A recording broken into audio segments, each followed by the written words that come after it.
See, in real life also, if some problem comes, then basically these 4 approaches are used to solve the problem. So I just want to tell you, I just want to give you one real life example, like one educational type of example. Suppose some students are preparing for GATE examination. Fine.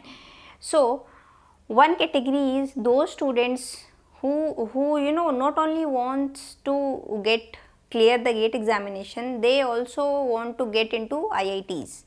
They want to score very well. Fine. So they'll do what? They'll maybe dedicate proper 1 year, and from starting of the year they start preparing notes, doing coaching, and solving more and more previous GATE problems and all. They're working very hard, and ultimately they get into IIT. So that is something prevention of the problem. Problem means they want to prevent the failure. Prevent the failure plus they want to perform well. So for preventing the failure, what they are doing? They are studying, they are working very hard and doing very well. Now second category of student is, see, they don't want to get into IIT, they just want to clear, they just want the passing marks. If 35 is the cutoff of that GATE examination, then they just want that they get 35 or 36, then that's okay with those kind of students. So they do what? They will not work hard for a complete year. They maybe just devote 3 or 4 months, and they just do maybe weekend coaching or something like that, and they just got 35 marks. These are second category of students. So these students are just avoiding the failure. They don't want to perform well, but they just want to avoid the failure. किसी तरह हम पास हो जाएं, हम fail नहीं हो, हमारा get clear हो जाए. So third category of student is, they will not work hard, they will not study. They think that why should I study? Maybe I might apply that tukka kind of thing, and for first 10 questions I just mark A, and for next 10 question I just mark B, and something like this, and maybe they can get 35 marks, that cutoff marks, so they can get pass. So when maybe at some time when result come, then they find that they detect that they got less than 30 marks, less than 35 marks. So now at that time they detect the problem, and then they want to recover that problem. Maybe they think that the next time we'll work hard and we'll get above 35 marks. Fine. So till the problem doesn't come, these kind of students are very cool. After problem comes, they detect the problem and they try to recover that problem. Fine. Now next category of student is, they just ignore the problem. It doesn't affect that they are getting 35 marks, they are getting 30 marks, they are getting minus 30 marks, or they are getting maybe 80 marks. That is fine with them. So they are just ignoring the problem. It's something like that. If you think that there is a problem, then obviously there is a problem. If you think that there is no problem, then your mindset will be something like that yeah, there is no problem, and you are very cool. See, all the 4 category of students have solved the problem with their own method. So if you come to the terms of operating system, then here also we have these 4 kind of method to handle deadlock or problem. Fine. Now first method is deadlock prevention. We can't say this method is best and this method is not good. See, it depends. We will discuss that thing also. First of all, see, what is deadlock prevention? Means prevent the deadlock from occurring. Do something that deadlock will never occur. Maybe using some techniques, apply some set of protocols such that a deadlock will never occur in the system. So obviously you can say that this one is best. If you prevent the deadlock from occurring, then obviously this is the best. But problem with this case is what? Lots of effort will be needed to write down the code, how to prevent deadlock, and obviously that cost would be very much. Cost in the sense, like in case of time complexity, in case of space complexity. And if you add one more functionality to operating system, see, and see, suppose this one is your operating system, this one is code for your operating system having some functionalities, and if you write one more code to handle deadlock in this case, then obviously you are adding one more functionality to operating system, then you can say that it affects the performance of the operating system also. So we cannot say that always deadlock prevention method would be best. Sometimes deadlock ignorance is also good. See, next method is deadlock avoidance. Avoid the deadlock. This is something kind of futuristic approach. In this case, the system maintains a table in which it maintains that a process will need how many resources to complete its execution. Fine. And when any process requests some resources, then the system checks that if that request has been fulfilled with the resources which are available, then if the system goes after fulfilling that request, if that system goes to unsafe state, then the operating system will not fulfill that request. And if after fulfilling the request of that process, the system is still in safe state, then that operating system will fulfill that request. We will discuss this case in next videos in detail. Fine. Now, what is deadlock detection and recovery? As the name suggests, let the deadlock occur. Once a deadlock occur, detect it and try to resolve it, try to recover from it using some methods. Those methods we will discuss in next video. Last one is deadlock ignorance, or you can say Ostrich method. Simply ignore deadlock. It is assumed that deadlock will never occur in the system. So this kind of technique is used in your Windows and Linux operating systems. Why so? Because they think that deadlock occurs very rarely, once in a year. And if you write, then if a deadlock occurs once in a year, very rarely, then what is the use to write a full-fledged code, a complete code for handling the deadlock, which requires so much efforts to write? It is very complicated code. Obviously, handling a deadlock, preventing a deadlock is not very easy task. So writing this code is very tough. Fine. And it also affects the performance of the operating system. As I have discussed, operating system is having some functionalities, and one more functionality you are adding, that you have to handle the deadlock also. Then obviously performance will be affected of operating system. And why you are adding extra burden to operating system when deadlock occur very rarely, once in a year? And if deadlock occur, then you can easily reboot that system.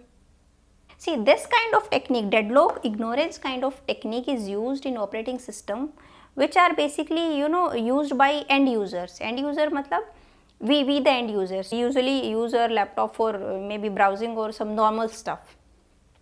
So it's very common for us to reboot our system. Maybe when system got hold, we just power off the system, we shut down the system and restart it, and that is very common for us.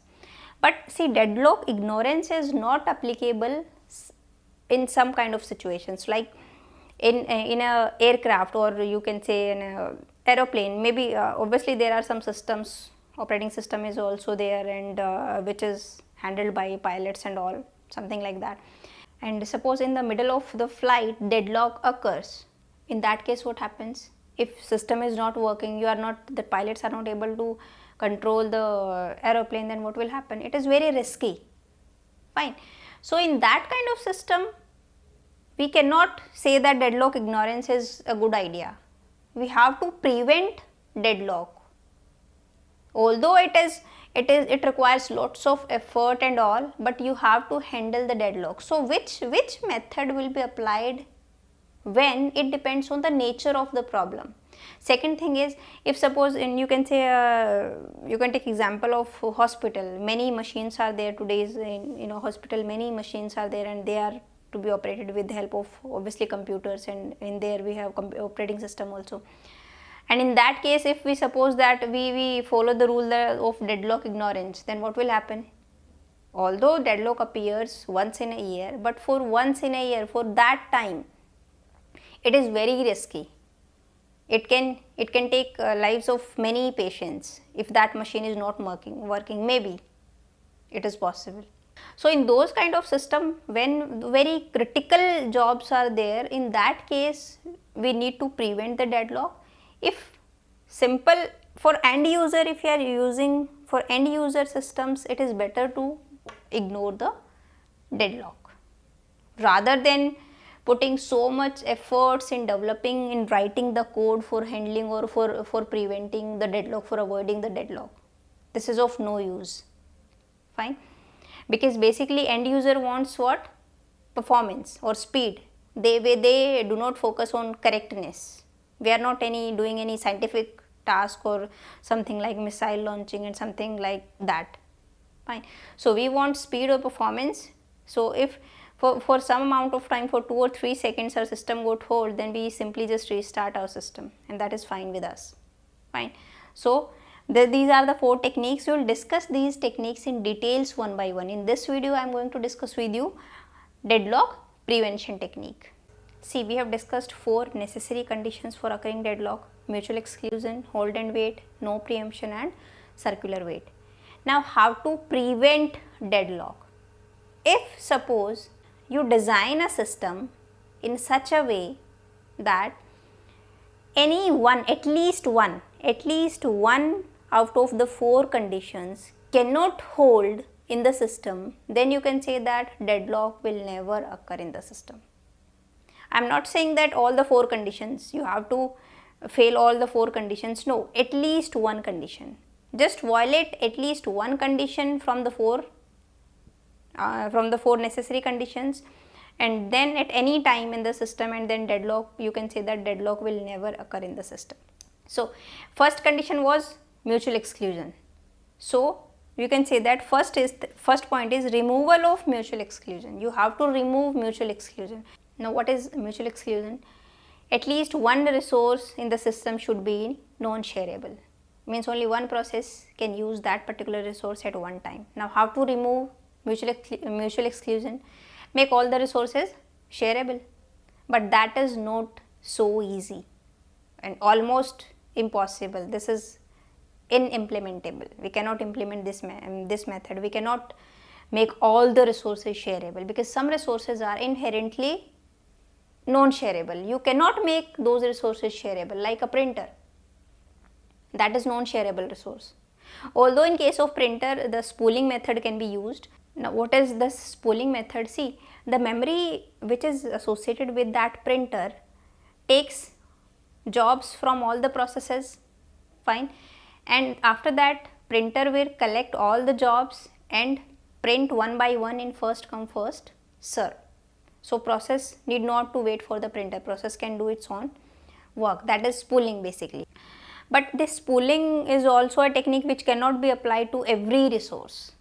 So we cannot make some resources shareable, and if you force a resource to be used by more than one process at one time, then maybe some very serious kind of problem may arise in the performance of the system.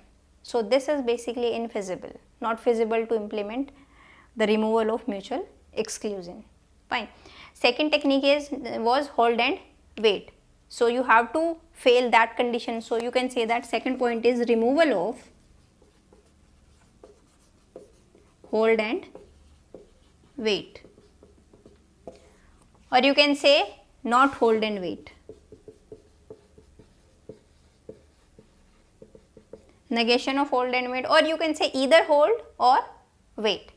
Now how to remove this technique, how to fail this hold and wait technique? What is hold and wait? First of all, process is holding some resources and requesting for another resources, or you can say waiting for some another resources. Fine, that is hold and wait. But you have to remove this hold and wait. So you have to make sure that when a process is requesting for some resource, then that process is not holding any resource. Now how to ensure this thing? There are 3 methods. First is see, a process must acquire all the necessary resources before execution starts. Suppose a process wants 10 resources. Fine. So before its execution starts, the process must hold all the 10 resources. After that, it can start its execution.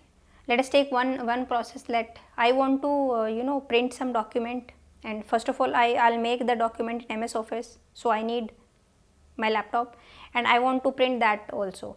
So 2 resources I need, one is laptop and one is printer. So before I start typing the document, I acquire printer also. So we have laptop plus printer also. Now suppose When I'm typing that document, I need maybe 10 minutes, 15 minutes, half an hour or 1 hour. Till then the printer, I have acquired that printer. So this is what? That is wastage of that printer, na?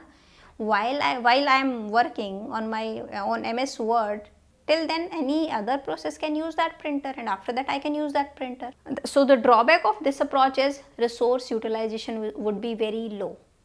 Second thing is this kind of approach is practically not feasible to implement. Why so?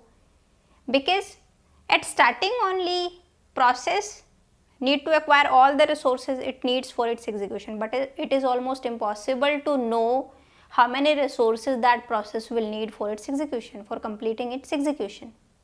So that is practically not possible. So see, this approach is not implementable, practically not feasible. Now second approach is, so see, a process is having nothing at one particular amount of time.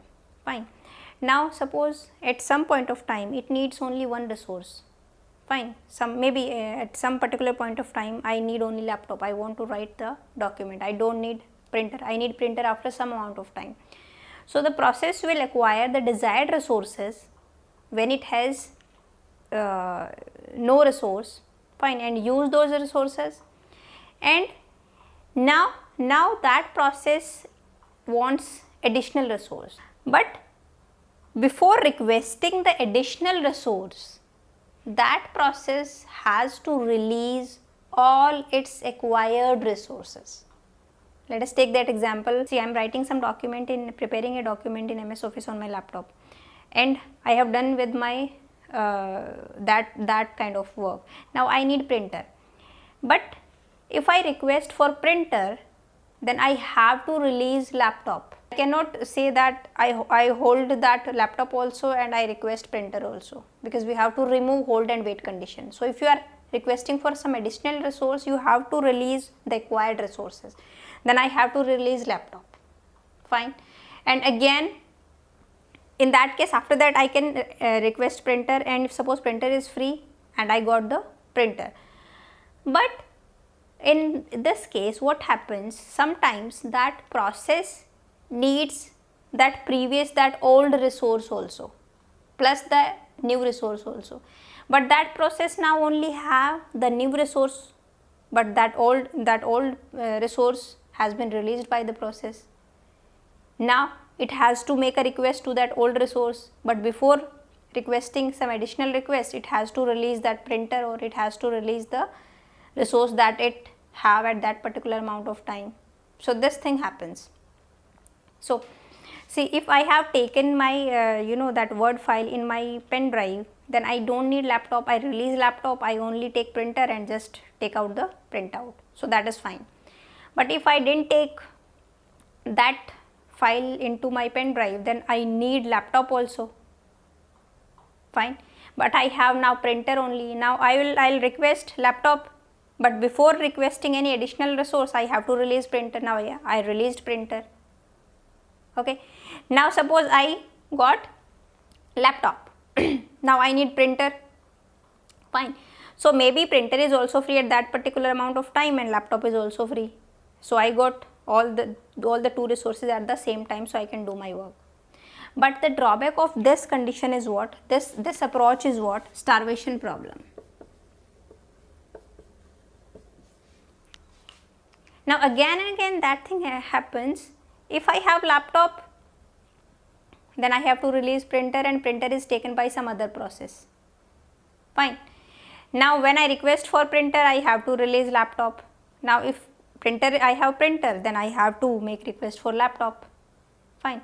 So this kind of thing always happens. Maybe you have to, that one process have to release its resources many times, and maybe it is a case that once it is having maybe many number of resources, and suppose a process is having 10 resources and it needs one more resource.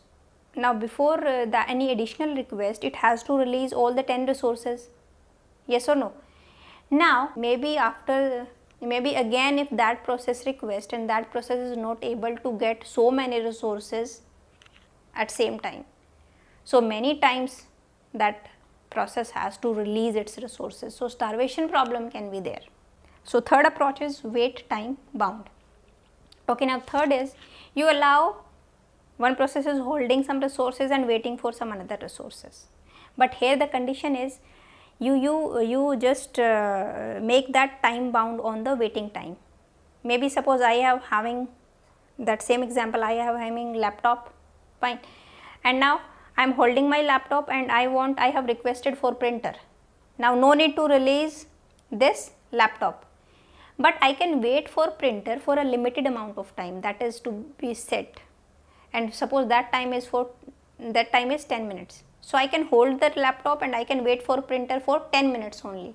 If within those 10 minutes I got the printer, then that is the best case. I will get the laptop also and printer also, I can do my work. But if that time bound expires, then I have to release all the acquired resources. I have to release my laptop also. Fine. So there would be a time bound on the wait. That is why it is known as wait time bound. The process can hold something, can hold some resource, can wait for another resource for some time bound. If within that time bound that process got that resource for which it is waiting, then it is best thing. And if time quantum expires, that waiting time expires, then that process has to release its acquired resources also. So that is wait time bound. So next is removal of no preemption. No preemption means you cannot forcefully take any resource from a process, fine. But now you have to remove this no preemption, means we can forcefully take any resource from a process. But from which process you can take? From a waiting process, not from a running process, fine. Because this kind of approach is used by higher priority processes, or you can say system processes. Maybe some system process is there and that process needs some resource, fine. Obviously system process is having higher priority, highest priority. So we do not want that because of that resources, that system process got blocked and deadlock is there. So we preempt the resource from some low priority processes and give the resources to that system process. So that is known as preemption technique. This technique is basically applied for higher priority processes, or you can say system processes. Let us take one example. See, you got stuck in traffic, but suddenly ambulance comes. So obviously everybody will give way to ambulance, because ambulance is having higher priority. We cannot say that if we got stuck in the traffic, then why this ambulance is allowed to pass. That is not a case, fine. So for higher priority processes, this preemption technique can be applied, not for all the processes. Okay. Now what is in this technique? So in non-preemption, in removal of non-preemption, see, resources can be preempted from processes, and this technique will be applied for higher priority processes and you can say for system processes. What are the techniques? One technique is if process is holding some resources and requesting some another resources, but that request cannot be immediately fulfilled. We cannot give that requested resources to that process at that particular amount of time. Then what will happen? Then that process, then all the acquired resources of that process will be preempted. Same scenario which we have discussed in hold and wait. Second technique is, if suppose a process is requesting a resource, if that resource is available, then that would be allocated to that process. If that resource is not available, then we will check why this resource is not available. If that particular resource is allocated to some other process which is also in waiting state, then what will happen?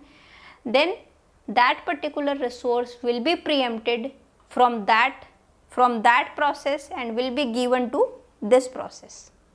See, now here what the funda is, always the waiting process will be treated as victim. We can only preempt resources from waiting process, not from a running process. As you can see here, see, if that resource is available, then allocated. If not available, then we will check if that particular resource, suppose here is process P1, it is requesting for some resource.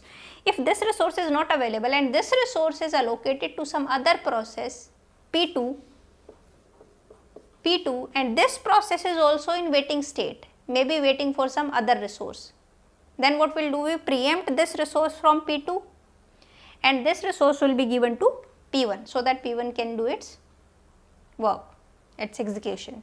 Fine. So make this thing very clear, always the waiting processes will be treated as victim. We can preempt resources from waiting processes, not from running processes. Fine. So this is the funda of removal of no preemption technique. Now the next one is removal of circular wait. See, now what is the circular wait? The processes are waiting in a circle like this. Suppose P1 is requesting for this R1 but R1 resource is with P2. P2 is requesting for R2 but R2 is held by this P1. So this is what a circular wait. So you have to remove this circular wait. How the circular wait can be removed? Simple funda is just assign a number to each process. Assign an integer number to process to resources like 1, 2, 3, 4, 5 like this. And after assigning the number, just make sure that the processes can request the resources in increasing order only or decreasing order, strictly increasing or strictly decreasing order only. See, let us take this example. These are some resources. So some numerical integer value will be assigned to these resources like 1, suppose 5, suppose 6, suppose 7. Now suppose two processes are there, P1 and P2. Now these P1 and P2 processes can only request the resources only in its increasing order. Fine. Like 1, 5, 6 and 7, like at some particular amount of time P1 is holding a resource having number 5, that is CPU, and now P1 is requesting for this printer. Is it possible? No, that would not be possible because 1 is less than 5. If the algorithm is like that, the resources can be requested in increasing order, then what would be the case? P1 can request only 6 and 7. P1 cannot request 1. If the algorithm is applied something like this, that processes can request the resources in strictly decreasing order, then what will happen? Then vice versa would be there. Then what will happen? If it is having 5, then it can request only this 1. It cannot request 6 and 7. Now one case is there, for that particular amount of time P1 is holding a resource number 1 and 6. Fine. Now P1 wants this 5 resource. Then what will happen? It cannot request this 5 resource. Then what the alternative approach is? What this P1 would release the resource 6. Fine. And now P1 can request this resource 5 and again for 6. This is the case. So simply you can write, to request a resource, suppose Rj, a process must first release all the acquired resources Ri such that I is greater than or equal to j. Here you can say, here we can just take one case. P1 is holding 1 and 6. Now P1 is requesting for this 5. Then P1 has to release this 6 because here I is what? 6. So P1 has to release this 6 because 6 is greater than equal to this j. Fine. After that it can request this 5 and then can request to 6. So this is how you can implement this removal of circular wait. Just make sure that processes can request the resources in either strictly increasing order or in strictly decreasing order, and every resource is assigned some number. So here problem of in implementation of this technique is what? See, it is very difficult to determine the relative ordering of different resources. Many resources are there, and how to determine the the relative ordering of these resources. So that is very tough. Although it is implementable, we can remove the circular wait. Just assign a number, numeric integer, or you can say priority to each resource, and make sure that processes can only request the resources in increasing order, strictly increasing order, or strictly decreasing order. Then there would not be circular wait. Never there would be circular wait. Let us take this example only. See, at some particular point of time, this P2 is holding R1 and P2 is requesting R2. P2 can request R2 because it can request all the resources greater than 1, 2, 3, 4, 5 like this. And thus suppose R2 is with P1. Suppose P1 is holding this R2. Now can P1 request this R1? No. Why so? Because P1 is holding R2, so it cannot request any resource less than 2. So that is why we cannot put this edge. If we will not put this edge, then there will not be circular wait. So you can take any other example. If this kind of thing, total ordering is there, then there would not be circular wait, definitely. So this is all all about deadlock prevention techniques. In next video we will discuss deadlock avoidance technique, or you can say banker's algorithm. Till then, bye bye, take care.